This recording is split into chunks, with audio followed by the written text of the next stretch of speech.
Oke, baik. Saya mulai untuk materi kita hari ini. Saya mulai dulu dengan Assalamualaikum warahmatullahi wabarakatuh. Selamat pagi semuanya. Untuk materi kita hari ini adalah merupakan materi dasar. Materi dasar yang saya berikan kepada mahasiswa prodi D3 dan D4. Materi dasar untuk mata kuliah sistem saraf pusat. Pada materi hari ini akan membahas tentang bagaimana tonus otot itu diproduksi, bagaimana tonus otot itu muncul pada kondisi fisiologis, kondisi orang normal, dan kondisi patofisiologis pada kondisi post-stroke. Sehingga dalam pembelajaran mahasiswa 3 atau 4, mereka mengetahui mengapa pada kondisi stroke terjadi hipertonus. Bagaimana itu terjadi oleh mahasiswa dan pada pemanggilan surangan. Nah, ini diajarkan karena materi-materi dasar ini sangat penting. Mengapa sangat penting? Karena materi dasar ini sebagai fondasi. Materi dasar ini sebagai fondasi fisioterapi untuk memijak, untuk melakukan pemeriksaan dan pendekatan atau intervensi secara efisien. Tanpa materi dasar yang kuat, maka bentuk pemeriksaan dan intervensi yang diberikan menjadi kurang efisien.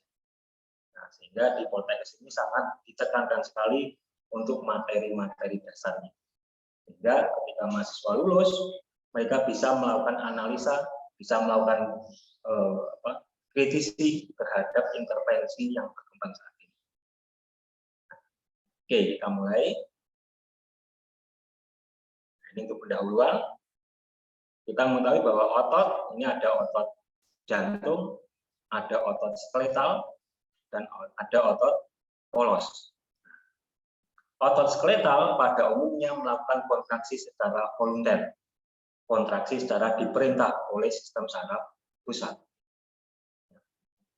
Dalam keadaan rileks, dalam keadaan istirahat, otot tetap berkontraksi. Dalam keadaan rileks, dalam keadaan beristirahat, kita tidur gitu misal, maka otot tetap berkontraksi. Kontraksinya tidak sampai menimbulkan pergerakan segmen. Nah, hanya bertujuan untuk apa kontraksinya? Tujuannya adalah untuk mempertahankan ketegangan otot. Nah, saya ulangi, dalam keadaan rileks, dalam keadaan istirahat, misal kita tidur, maka otot tetap kontraksi. Dalam tujuan apa? Tujuan mempertahankan ketegangan otot. Sehingga kontraksi dari tonus otot ini tidak sampai menimbulkan gerakan. Tidak sampai menimbulkan gerakan segmen. Hanya mempertahankan ketegangan otot. Mempertahankan ketegangan otot ini sangat diperlukan oleh otot. Khususnya untuk keperluan sel saraf, sel otot. Keperluan untuk aktivitas sel otot. Sel otot ini akan aktif, sel otot akan aktif ketika ototnya menegang. Baik itu menegang ketika kontraksi aktif, ataukah menegang ketika rileks, ketika dalam keadaan istirahat. Ketika otot menegang, baik itu menghasilkan gerakan atau tidak menghasilkan gerakan kontraksinya, maka ketegangan otot ini akan menstimulasi sel otot. Menstimulasi sel otot. Sel otot yang terstimulasi, maka sel otot ini akan aktif. Aktif untuk apa? Aktif untuk melakukan kinerja dari sel otot ini.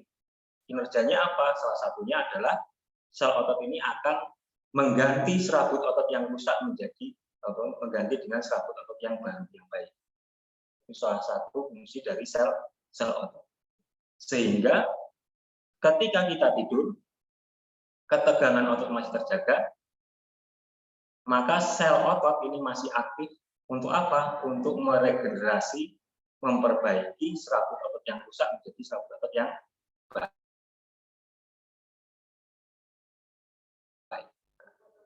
Sehingga ketika kita tidur pun otot tetap menegang. Bagaimana caranya otot tetap menegang walaupun kita tidur? Ketika kita tidur, pada dasarnya kan ketika kita tidur kan korteks cerebral, korteks otak besar, ini kan relatif tidak beraktivitas. Tapi otot tetap menegang. Mengapa demikian? Nah, nanti akan dibahas pada slide-slide selanjutnya. Nah, sehingga tonus otot ini merupakan kontraksi otot dalam rangka menjaga ketegangan otot. Sehingga tonus otot ini tidak menghasilkan gerakan. Tonus otot tidak menghasilkan gerakan. Tonus otot hanya menjaga ketegangan otot. Dengan terjaganya ketegangan otot, maka sel otot akan aktif dalam meregenerasi serabut otot. Nah, sehingga kita tidur, otot kita tetap menegang. Dan sel otot aktif untuk meregenerasi serabut otot. Selanjutnya, nah ini tonus otot sering juga didefinisikan sebagai ketegangan otot dalam keadaan rileks, ketegangan otot dalam keadaan istirahat, atau tahanan yang dirasakan saat melakukan pemeriksaan gerak pasif. Ketika kita melakukan gerakan pasif, pasti ada sedikit tahanan dari otot. Nah, itu disebut sebagai tonus otot. Saya ulangi lagi, tonus otot ini tidak menghasilkan gerakan, tidak memproduksi gerakan segmen, hanya menjaga ketegangan otot. Selanjutnya, tonus otot ini dihasilkan dari aktivitas neural. Tonus otot dihasilkan dari aktivitas neural. Sebenarnya ada dua yang menghasilkan tonus otot, ada aktivitas neural dan ada aktivitas non-neural. Ada aktivitas neural dan ada aktivitas non-neural. Kedua aktivitas ini menjaga tonus otot. Tonus otot tadi apa? Fungsinya untuk menjaga ketegangan otot, tidak menghasilkan gerakan segmen. Itu disebut sebagai tonus otot atau muscle tone. Tonus otot yang dihasilkan dari aktivitas neural ini mengikuti hierarki motor kontrol. Tonus otot yang dihasilkan dari aktivitas neural, aktivitas saraf, ini mengikuti hierarki dari motor kontrol. Hierarki motor kontrol ini terdapat pada sistem saraf pusat, meliputi korteks, kemudian basal ganglia atau basal nuklei, kemudian cerebellum, otak kecil, kemudian brainstem reticular system, kemudian spinal cord, dan muscle sphincter.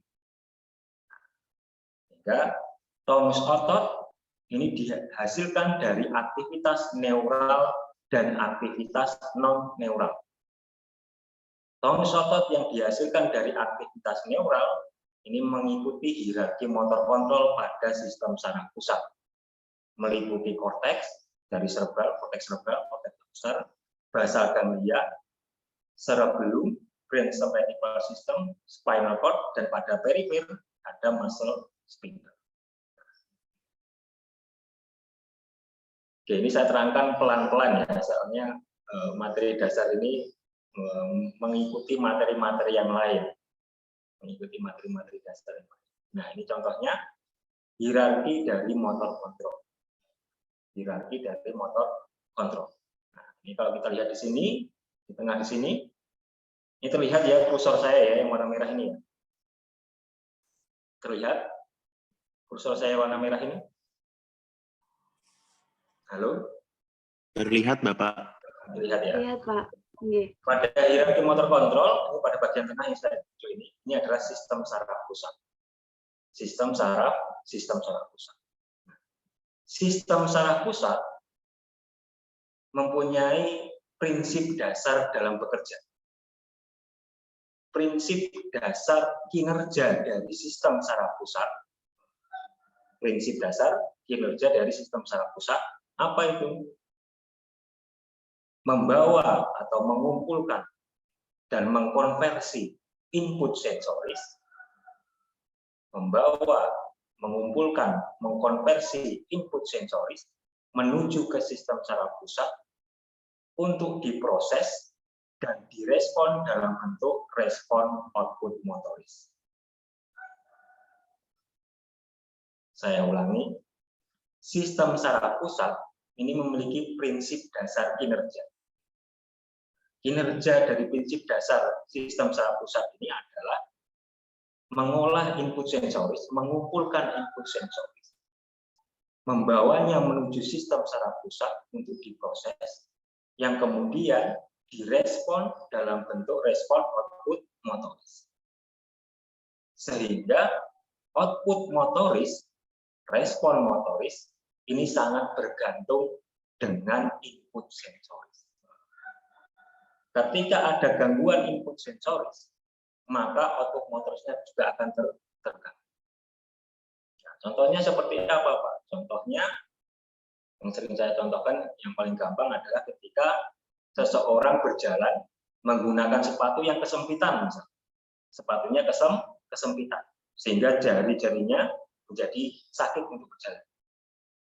Ketika seseorang menggunakan sepatu yang terlalu sempit sehingga menyakiti jari-jarinya ketika berjalan, maka input sensoris sakit tadi adalah gangguan sensoris yang tidak sesuai. Sensoris yang terganggu, sensoris yang tidak sesuai ini yang kemudian direspon dalam bentuk gangguan motor respon. Ketika kita menggunakan sepatu yang sempit, ketika berjalan sakit jari kita, maka pola jalan kita, output motoris kita menjadi tidak normal. Misal menjadi sedikit pincang karena sakit di jari. Input sensoris yang tidak sesuai, gangguan input sensoris ini dapat menyebabkan gangguan output motoris. Karena prinsip dasar kinerja dari sistem saraf pusat adalah mengumpulkan input sensoris menuju ke sistem saraf pusat yang kemudian diproses dan direspon dalam bentuk respon motoris. Sehingga bisa dikatakan respon motoris ini merupakan jawaban dari input sensoris. Ketika input sensorisnya terganggu, ketika input sensorisnya tidak lengkap, maka terjadi juga gangguan motoris. Kalau kita lihat dari hierarki motor kontrol, maka tempat tertinggi, struktur yang paling tertinggi di sini. Nah, ini pejabat tertinggi ya. Ini dia melakukan program motorik dan menginstruksikan bentuk program motorik. Siapa yang memprogram motoriknya, respon motorik? Siapa yang memprogram respon motorik dan menginstruksikan respon motorik? Ini ada dua, ada cerebellum, otak kecil, dan basal nuclei atau basal ganglia. Basal nuclei atau basal ganglia ini letaknya di dalam cerebral, di dalam otak besar, di bawah korteks. Nah, sehingga basal nuclei atau basal ganglia ini sering juga disebut sebagai subcortex system. Sistem motorik di bawah korteks, subcortex system.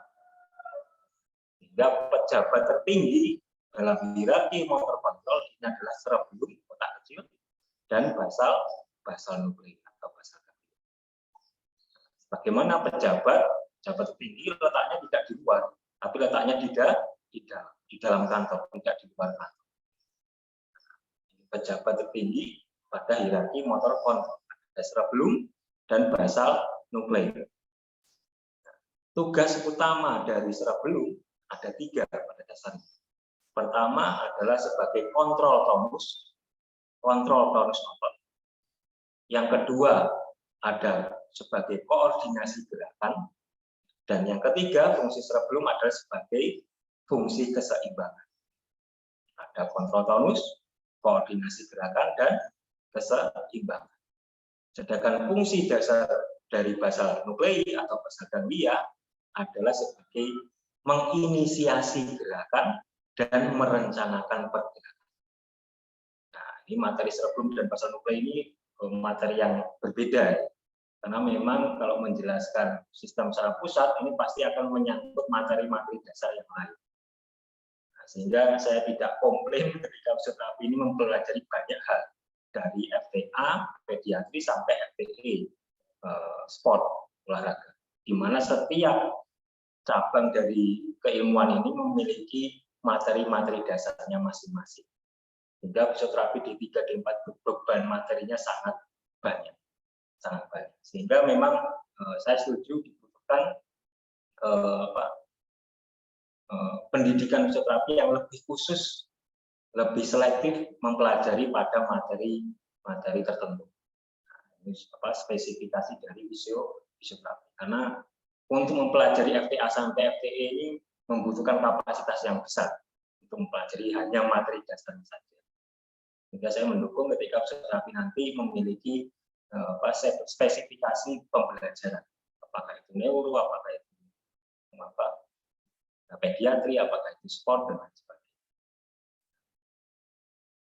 Oke, sehingga hierarki dari motor kontrol,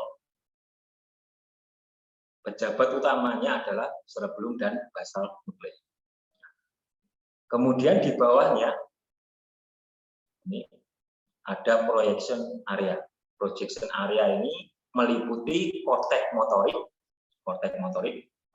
pada otak besar, dan sistem pada batang otak atau brainstem nuclei.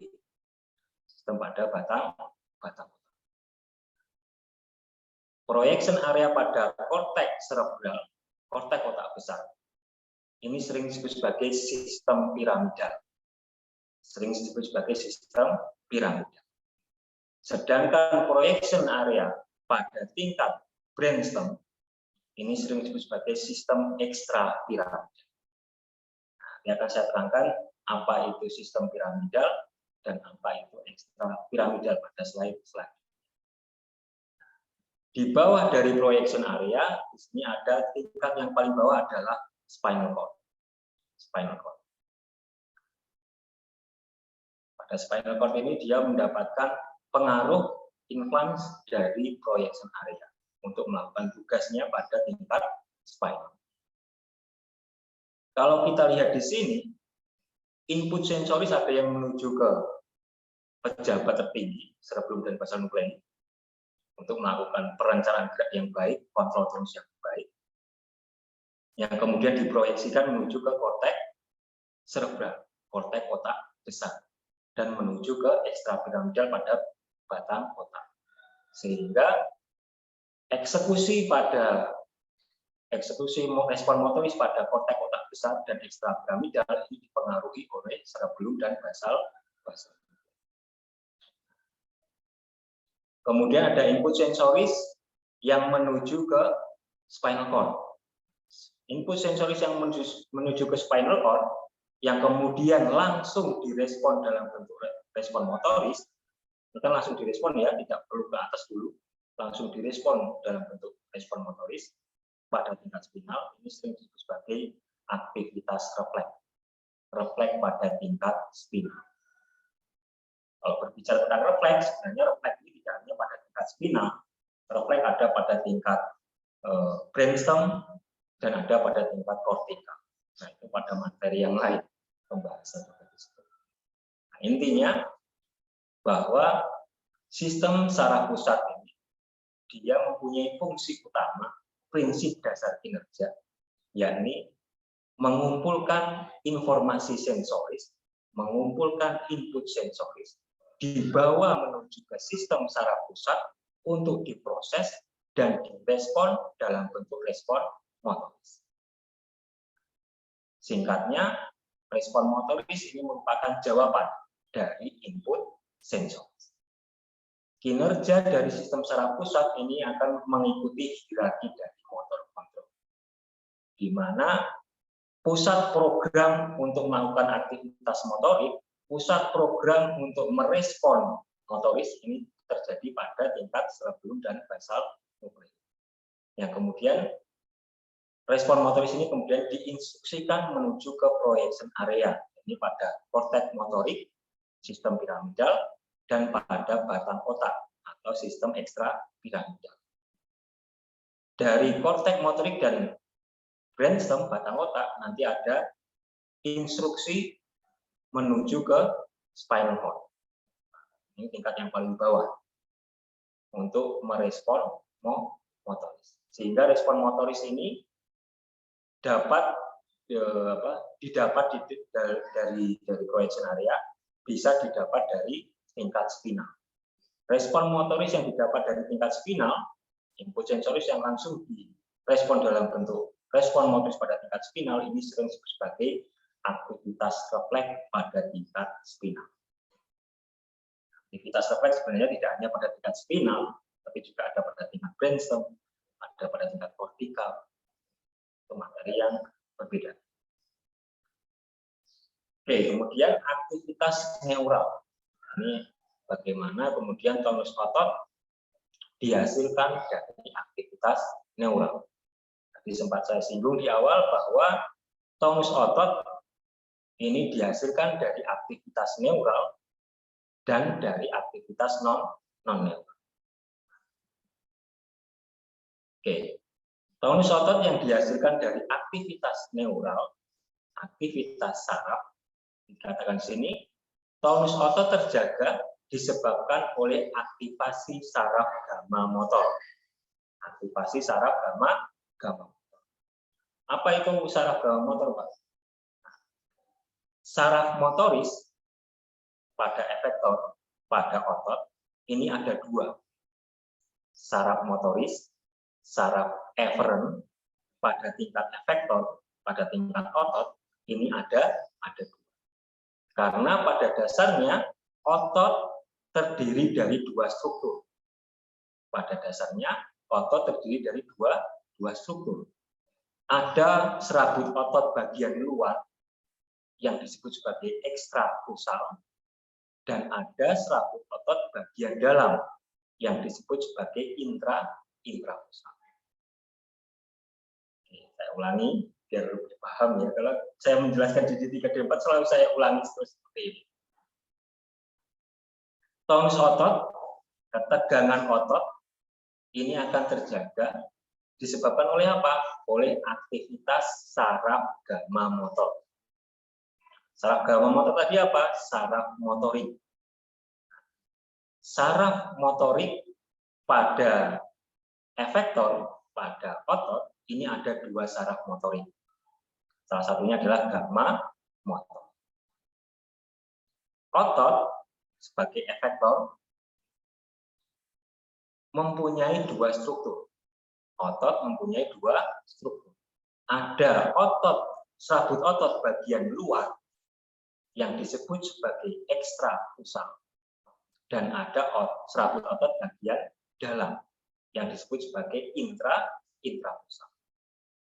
Ekstrapusal dan intrapusal ini memiliki serabut saraf eferen, memiliki serabut saraf motorisnya masing-masing. Ekstrapusal dan intrapusal memiliki serabut saraf motorisnya masing-masing. Serabut saraf motoris pada intrapusal disebut sebagai gamma motor, atau sering disebut sebagai fusi motor. Serabut saraf motoris pada intrapusal, serabut saraf motoris pada serabut otot bagian dalam, ini adalah gamma motor, serabut saraf gamma motor. Sedangkan serabut saraf motoris yang menginervasi serabut otot bagian luar atau ekstrapusal dinamakan sebagai alfa motor. Dinamakan sebagai alfa motor. Terjaganya ketegangan otot, terjaganya tonus otot, ini disebabkan oleh aktivitas atau aktivasi dari saraf gamma motor, serabut saraf motoris pada intrapusal. Ketika serabut saraf gamma motor ini aktif, maka aktifnya gamma motor ini akan menyebabkan muscle spindle intrapusal, muscle spindle ini akan terulur ke sana dan ke sini. Ini terulur. Aktivasi dari saraf gamma motor akan menyebabkan apa tadi? Muscle spindle terulur, muscle spindle terstretch. Ini digambarkan dengan panah ke sana dan ke sana. Ketika muscle spindle ini terulur, muscle spindle ini terstretch, maka akan mengaktifkan serabut saraf sensoris 1A. Mengaktifkan serabut saraf sensoris 1A. Ketika serabut saraf sensoris 1A ini aktif, maka serabut saraf sensoris 1A ini melakukan monosinaptik, melakukan persambungan kepada sel motorik di AHC, khususnya sel motorik pada saraf alfa motor. Sehingga aktifnya serabut saraf sensoris 1A ini akan mengaktifkan, digambarkan dengan plus ini ya, mengaktifkan atau mengeksitasi atau merangsang atau menstimulus serabut saraf alfa motor untuk menginervasi ekstrapusat, untuk mengkontraksikan ekstrapusat, untuk mengkontraksikan serabut otot bagian luar. Ini adalah aktivitas neural dalam menjaga ketegangan otot. Aktivitas neural dalam menjaga tonus otot. Aktivitas neural pada tingkat spinal. Saya ulangi ya.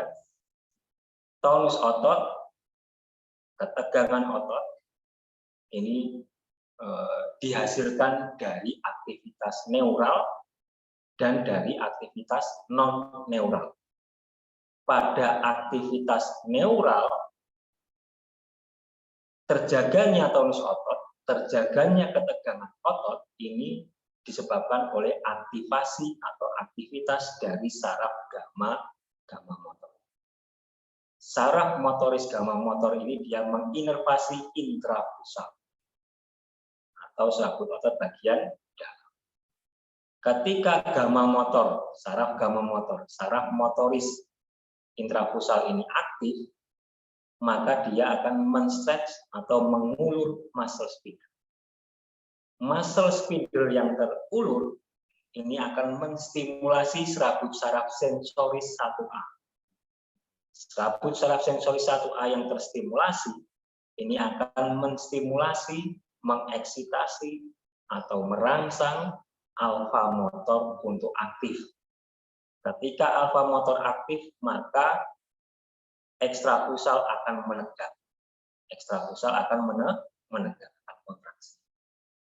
Nah, ini adalah aktivitas neural dalam menghasilkan tonus otot. Pada tingkat apa? Pada tingkat spinal.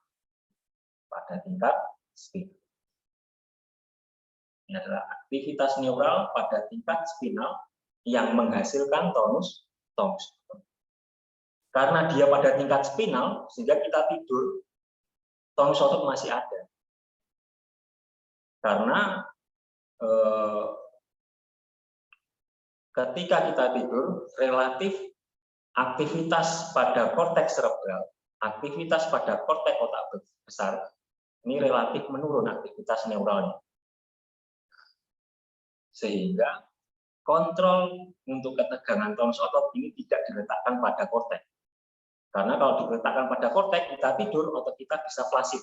Tidak ada ketegangan tonus otot. Ketika otot kita flasid, maka aktivitas sel otot ini akan terhenti. Proses perbaikan regenerasi serabut otot akan terjadi. Sehingga kita tidur, maka akan terjadi atrofi otot. Untuk mencegah itu, maka kontrol dari tonus otot ini oleh Tuhan tidak diletakkan di korteks, tapi diletakkan di bawah korteks. Salah satu contohnya adalah pada aktivitas neural pada tingkat spinal. Jika kita tidur, aktivitas elektris neural pada tingkat spinal ini masih berjalan. Selanjutnya, aktivitas neural pada tingkat spinal, yakni aktivitas dari gamma motor dalam menghasilkan tonus otot, ini dipengaruhi oleh descending fiber.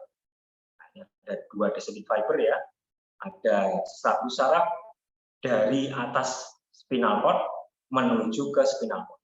Disebut sebagai descending fiber. Sehingga aktivitas gamma motor, aktivitas alfa motor ini dipengaruhi oleh saraf motoris di atas spinal cord. sering disebut sebagai aktivitas motoris pada supraspinal, pada tingkat supraspinal, tingkat di atas spinal cord, tingkat supraspinal. Sehingga aktivitas refleks, aktivitas neural pada tingkat spinal, aktivitas gamma motor neuron, aktivitas alfa motor neuron ini dipengaruhi oleh aktivitas motoris pada supraspinal.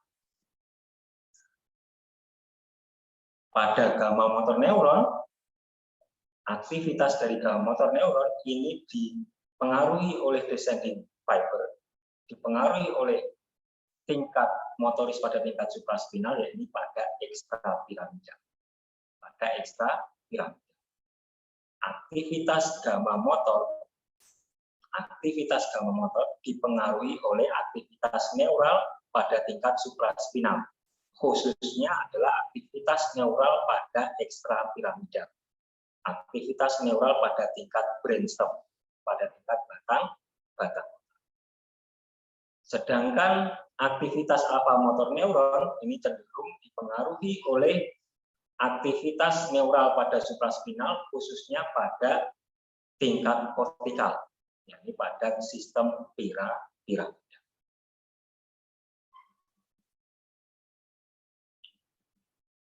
Oke, selanjutnya ini direcord ya, seminarnya direcord ini ya.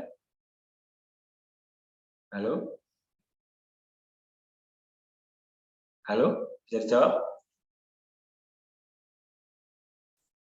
Halo? Sepertinya di-record, Bapak. Oke, nanti kalau misal belum jelas silahkan diulangi untuk recordingnya. Ulangi terus. Oke, selanjutnya selain aktivitas neural dalam menghasilkan tombus otot, juga terdapat aktivitas non-neural.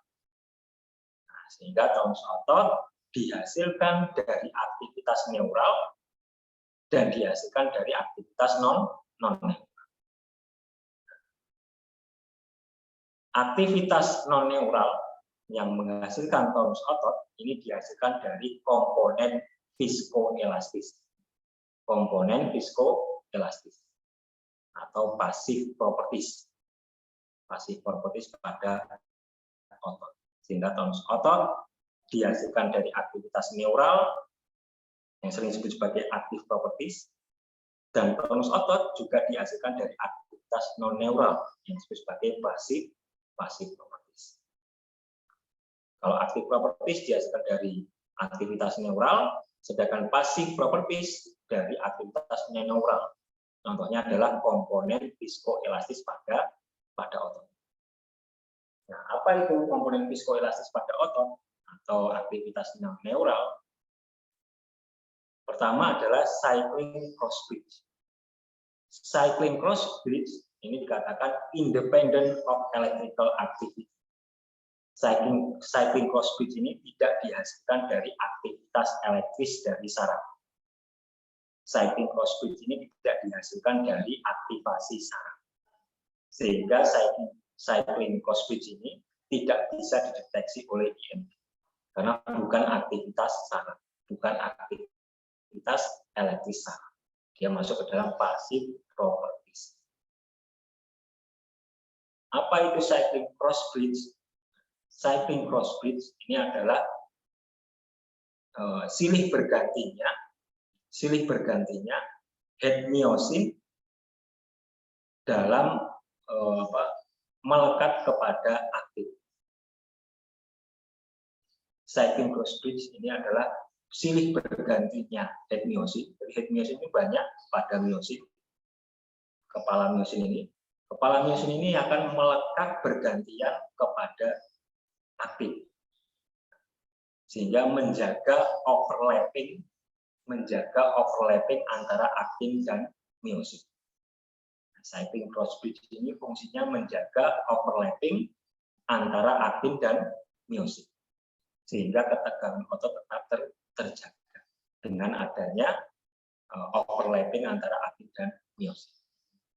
Aktivitas myosin head dalam melekat pada aktin ini tidak disebabkan oleh electrical, tidak disebabkan oleh aktivitas neural. pada passive properties.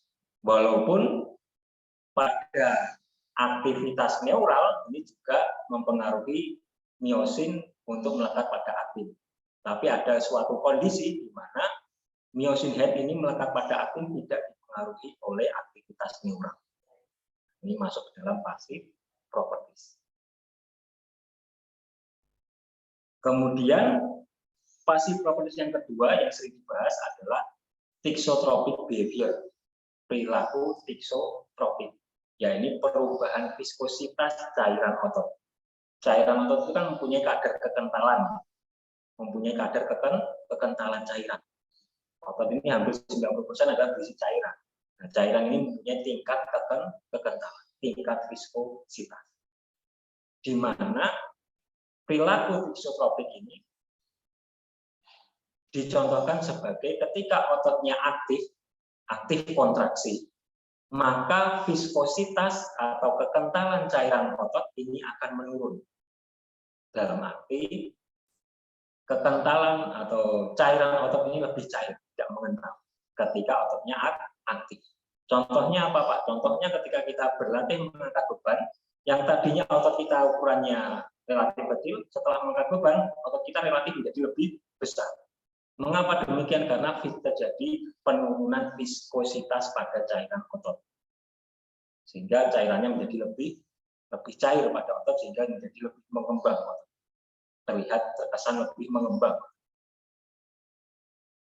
Tapi ketika ototnya cenderung tidak aktif atau hipomobil, maka kekentalan cairannya meningkat atau viskositasnya meningkat, sehingga otot akan menjadi relatif menekan ketika terjadi hipomobil. Ini contoh dari passive properties atau aktivitas non neural yang menghasilkan tonus otot. Terjadi cycling cross speech dan thixotropic behavior. Sehingga pasien-pasien yang dia hipomobil, kecenderungan tonus ototnya akan semakin menekan. Terjadi kontraktur pada terisi jaringan-jaringan non kontraktil pada otot.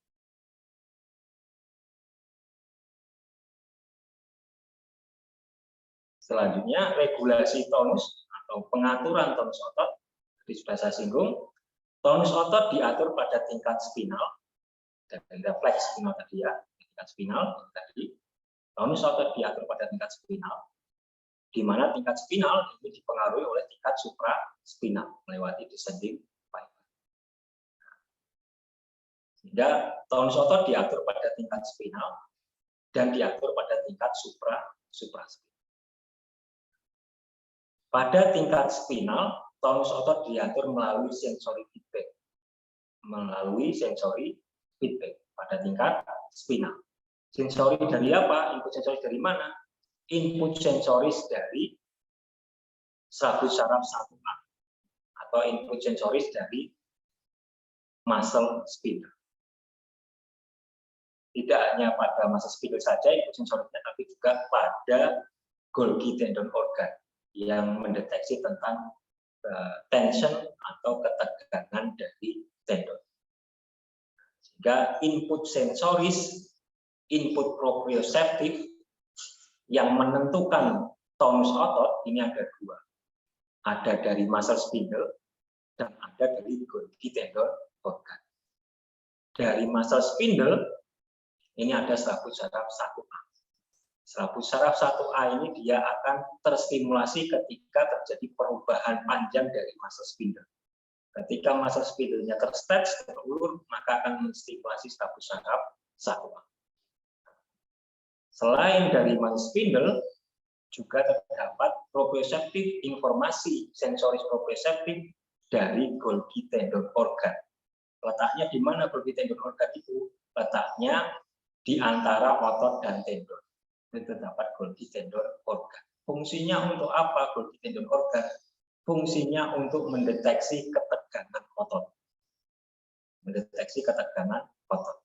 Nah, informasi ketegangan otot ini disampaikan oleh Golgi tendon organ melewati serabut saraf sensoris 1B. Melewati sensoris 1B. Ini materinya berkembang kemana-mana ini, karena materi dasar itu memang membutuhkan SKS yang banyak. Sehingga saya sangat setuju sekali ketika Psioterapi nanti memiliki tahapan pendidikan tentang spesifikasi atau spesialis, ketika mana ke neuro, ke muskul atau karena setiap materi ini memiliki materi dasar yang sangat banyak untuk dipahami. Oke, kemudian massa spindle respon terhadap perubahan panjang otot. Saya sampaikan ya, bahwa massa spindle ini dia reseptor otot yang mendeteksi, yang menginformasikan tentang perubahan panjang pendek. Perubahan panjang pendek otot pada massa spindle ini dilaporkan melewati saraf sensori 1A. Ketika saraf sensori 1A ini terstimulasi, maka dia akan menyebabkan terstimulasinya alfa motor neuron yang menjadikan kontraksi atau menegaknya ekstrapusat. Kemudian di dynamic stretch reflex dan static stretch reflex. Nah, massa spindle ini sangat berkaitan dengan stretch reflex, sangat berkaitan dengan stretch reflex. Contohnya apa? Contohnya adalah dynamic stretch reflex. Nah, contohnya adalah deep tendon reflex pada patella, pada tendon patella. Ketika dilakukan deep tendon reflex pada tendon patella, dipukul tendon patellanya menggunakan hammer reflex seperti ini, maka akan memprovokasi memanjangnya muscle spindle secara tiba-tiba. Memanjangnya massa spindle secara tiba-tiba ini akan menstimulasi saraf sensori 1A untuk melakukan eksitasi pada atau memfasilitasi atau menstimulasi serabut saraf motoris alfa motor untuk melakukan kontraksi otot.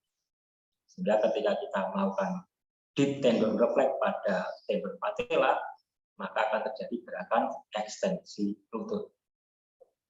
Karena ketika dilakukan deep tendon patella, maka akan menyebabkan terulurnya massa spindle secara tiba-tiba.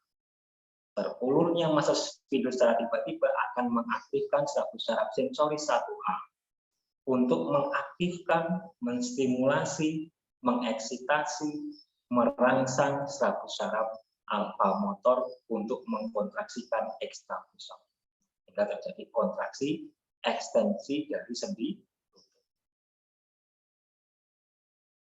Ternyata informasi sensoris dari 1A ini tidak hanya mengeksitasi atau merangsang alfa motor pada quadriceps contohnya, tapi juga menginhibisi otot dari hamstring atau otot antagonis. Nah, ketika dilakukan deep tendon reflex pada patella, maka quadriceps akan kontraksi dan hamstring akan rileks karena terjadi reciprocal inhibisi. Serabut saraf 1A yang teregang secara tiba-tiba oleh deep tendon reflex ini akan menstimulasi otot agonis untuk kontraksi dan menginhibisi atau menghambat otot antagonis untuk kontraksi. Sehingga otot antagonisnya dia akan rileks. Dengan kontraksi quadriceps dan relaksasi pada antagonisnya, yaitu hamstring, maka akan terjadi gerakan ekstensi lutut. Nah, ini contoh stretch reflex, yakni pada dynamic stretch reflex. Terjadinya aktivitas neural pada tingkat spinal. Kemudian ada yang disebut sebagai static stretch reflex. Static stretch reflex ini adalah contohnya adalah seperti kita berdiri dalam waktu yang relatif lama. Static stretch reflex contohnya adalah ketika kita berdiri dalam waktu yang relatif lama. Misal pada saat kita melakukan upacara bendera, relatif kita berdiri dalam waktu yang lama itu ya.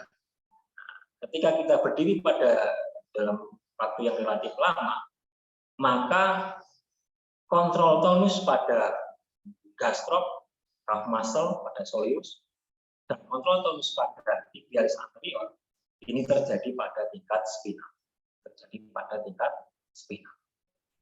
Ketika kita berdiri terus-menerus relatif lama, maka intrafusal atau massa spindle akan tersetek dalam waktu yang lama. Sehingga massa spindle ini dia akan menstimulasi alfa motor neuron untuk kontraksi, menstimulasi ekstrafusal untuk kontraksi. Sehingga ketika kita berdiri dalam waktu yang relatif lama, aktivitas kontrol kontraksi dari otot tungkai bawah, misal pada gastro, ini terjadi pada tingkat spinal.